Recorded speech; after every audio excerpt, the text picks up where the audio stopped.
All right, I want to make a brief editor's note. So, on my last live stream, I said, "Oh, I have a bunch of reviews that I've already filmed." Well, I lost them and I just found them. But I was going through the review for this book, Indiana Jones Adventures Volume 1, and I made a critical error, and overall I didn't like it, so I've just reshot it. I'm shooting this with it, and we're just going to release this, and I look like I did in the stream, but just so you know, the next, like, 6 videos that are on Digest Size Comics, they're from, like, 2 months ago, so I'm going to have a shorter beard and shorter hair, and no, I didn't get a haircut because they're going to be intermixed with some other videos I'm shooting now. So yeah, that's going to be a weird thing going on in these videos. So anyway, thought I'd give y'all a heads up about that. So anyway, enjoy the review. Wow, it's been a very long time since I did one of these. Hello everyone, let's talk some Indiana Jones. Specifically, Indiana Jones Adventures Volume 1. This was a very short-lived series at a time that's honestly more fascinating than actually reviewing this. So I'm going to talk about that first. This is 2008. Indiana Jones is making a resurgence with Kingdom of the Crystal Skull, a movie that I'm not sure why, but George Lucas thought was going to revitalize the Indiana Jones IP. It didn't. But because of that, we got quite a bit of random Indiana Jones stories. And this is part of that sort of attempted resurgence. These are digest size. I have this and volume 2. They only made 2 volumes of the Indiana Jones adventures. You notice they're digest size, which is kind of weird. Indiana Jones had never done that before. Reason, Star Wars was doing this. They had just finished or were close to finishing up Clone Wars Adventures, which were spin-offs of the Genndy Tartakovsky Clone Wars series.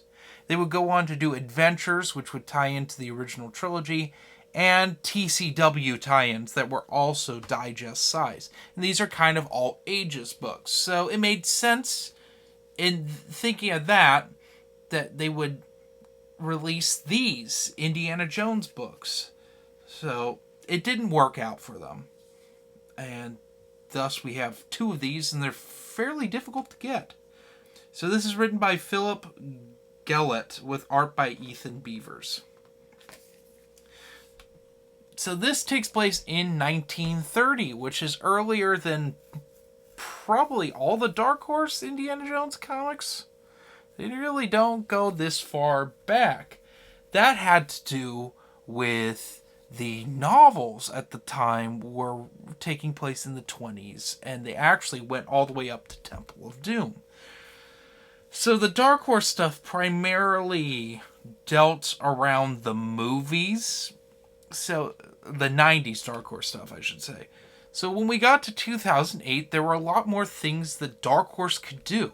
For instance, Belloc's in this story, and Belloc was a big no-no up until the Max McCoy Indiana Jones books in the mid-90s. So it's interesting that Belloc's in this. This book is about Indiana Jones going through some Nordic ruins with this British archaeologist. They find a scroll that has mystical powers. For instance, it can make people turn into berserkers.